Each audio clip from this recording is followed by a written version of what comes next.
pa bakwa abeha Ghana no NDC na yɛ de ntam kase customers yɛ ka jana NDC ana no obetna ka say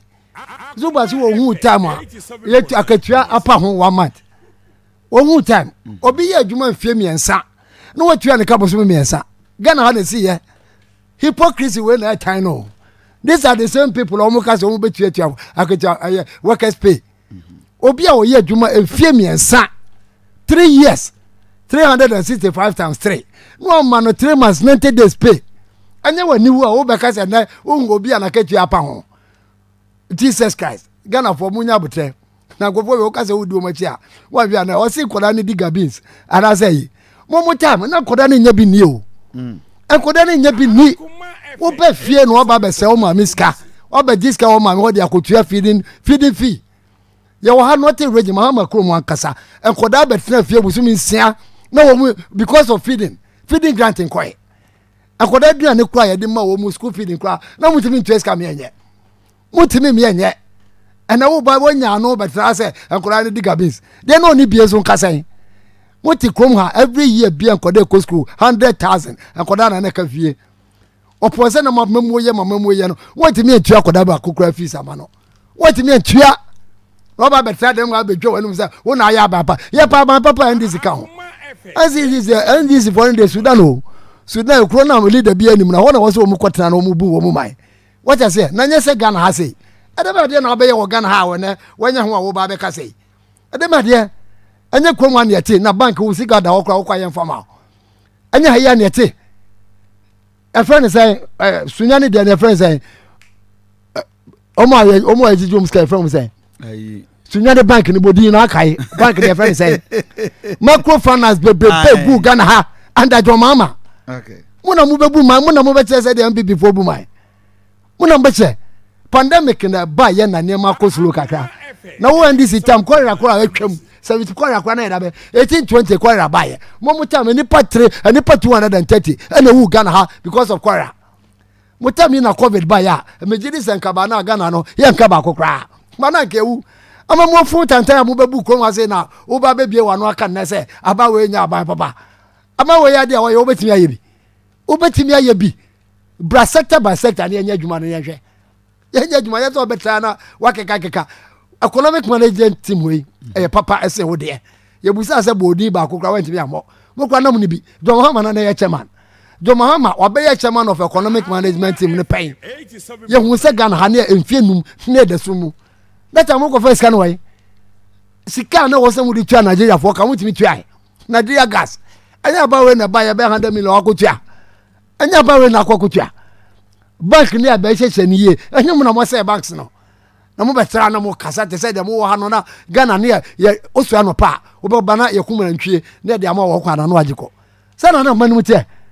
obi say na o manum tie aka Ghana for tutia apa we ya adwuma aba we ya adwuma. And this is for ungrateful people. Most sorry ananke bebusa mu fees and ye jai enti munya kwa twa manum. And this is for MPs no mutimi kom krom. Omukrom kra no mutimi nko. Because akoda be the school fees beba. And o ma peja o ma beti o kone na mkrom aba atua. No peja na beti ya na waba 20 Ghana no de amema nkora na nkora. And nkora no was school. In the next 5 years no obehu generation beba. Ya wo mu baba betete mu sensema mo keka na. So baba betete mu sensema mo tiwa mo keka. Aba we say me gidi say sika o hwe sika so ye ana sika no so de ye adwuma ye so be ka say na na do high plane na Mahama wo ko Aberdeen na kwaje doctorate certificate doctorate yeah honor that what charter plane adema no de baye won che ya de Mahama de baye paper ba ko A4 sheet ba ko a wo kwaje wo de plane na ko ye won che de o de baye yes my doctorate degree was is sa ase nu ketia no magu premu na de kwaje baye adema de na sa paper no be ye they be na paper no be ye a clear case of the pot calling the kettle black adem ade na the Ghana resources here cheche bi ni ahwe won kasa woni initiative dem ade na the Ghana resources here ah betimi aka say a benefit fie bia mu natural health insurance wo ka tell say one time premium e ba e ma untu abakwa untu bio wo ba ye health insurance kwa na untu ntua hospitals are not a yare even at all sorry hospital president church Methodist church hospitals kwa ka say health insurance any bio and I care Akoma ni ate akwan atete apansam nyina no ye hina ye hu yi anya na be ka che efie nwotwe na motra konyam papa ne de ono kwa de obeye chairman of economic management team and was abeye president e wono ne efie sika so nyina anya ka na wototo de bregas wa anya ka na wototo bregas wo ka USC akwa otis kwa onya adwuma na akoto ka ma no petrol de na obeto won koto no na de aba beto petrol I10 and I'm cheye why na chai NDC for Mahama and about I10 edema student 10 for yes one kasa unim yes am na meka 10 for na I10 or say o mbete campus Kumasi edema den wo ka che mo ba ye company ben na wo ka se wa bezu so mu se ya so ton bi nkumu ya to we mu ma bobbo me se ye 107 wo dey accept say omo eboatom na wa boato bi ko bobbo na me se wo mo bonko okay o mo bonko me ma 107 bobbo wo dey ni nyina company sin so agugu nyina wo Ghana mo na mo begu no mo na mo begu no anda mo ankasa mo ke na mo begu sa company sin nyina ana mo tiwa na mo se adwuma no mo de share Ghana for say na na do akofa flight na da on fatiko nanko wo ye adwuma bi obekọ ye bia de mfaso ba ana ye nyina so ye visible ye nyina ye hu dwumadi a his excellency abedi na odi amai taxes wo ka che say obi akọ remove the tax wo call I am a buyer wo the taxes makoma 16 dun sia na de breye anya nya atwuma ka betra de waka say zuba anya nya atwumpa ro wo mu a wo betra de waka say mo the taxes anan ka ni ho 1% special levy mo the breye ama Ghana for tuai 17.5% e wo no imported medicine mo the ba ma ye tuai 17.5% I need to our financial services tax real estate a wo mu sisi dan ka be bo from no wo this 5% and to real estate so wo the 17.5% wo ko twa domestic ticket wo konkra wo ko tamale Mahama no jagate na no 17.5% no waje small enterprises enyuma ketwa ne akese 17.5% na wo je wo spare parts for na wo je ni na 100% levis akaya yo osone ma na ne ba senachi anopa na okuta na tade no waje na wo je say e ka bi duties and that car so ne ade aba we buy 50% otimi yi as afa wo twa corporate tax deduction about 100% about from universities are no mutuatu awomu eto national certification levy 5% and na wotie ni nyina na gu yeso wonu a wose yenyi tax no onu de we nyina be gu yeso ave oba from ahwe public lighting levy 5% and Mahama special petroleum tax levy 17.5% and oje asa na capital gains tax enu nyina oje sa tax makoma ku 16 nyina na NDC for je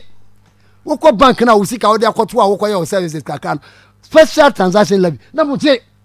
wo bank e wo obi a wonya wo hwe obi a wonya ska bi te so mo mpanyifo bi wo konkran akohwe na kakakra wo boabo no ma Akoma FM apagya wo kotwa ni tekita na mutra gate na ma je 16 taxes ma bobo ha ade no manya free so upon some taxes ya na da so nyina so na wontumi ntua a friend say training allowance na wontumi ntua aba we buy ya wo yi tax wo nya free so no say wo tua training allowance enti sika we na mo dia mo de yeden sika we mo dia no mo de yeden na sin training allowance na mo je asusu mo tua aba we buy wo yi free so no tua okay ade no bezo mo ka anema papa aba wo ya o betra konwa so from 2015 2017 ya wo ka so de nkoda ne ko school no there is not a single day ya koda bia ba se I have about 2 of the government workers almost say enra and almost salaries by I me ba say o me say obi obeto aduboni bia be bona no because aban no say no o ma obi dia nka me ba kofi na ya bi ma me catch us we no ma 3 years kofi ma me land o ma me nye na wo me so me what I say ati ye ma me ntia say o me pa to ma me kasa na wa kasa fine ade wo mu nyina ne se asema to boss ma me kasa me de ne ye ade wo mu nyina ne se asema zuba be ka ye nyina no ade a opposition no wo na ye ne ya se wo kwa ye twa kwakwa na ye ne ya wo be ka say aba we buy o ye electricity entity so wo mu se ye tese so enye ye bibie ni ho ye papa MPP dia ba ndis vo ya ka say da bibie ni ho na de no betimi dia challenge me a meti opposition no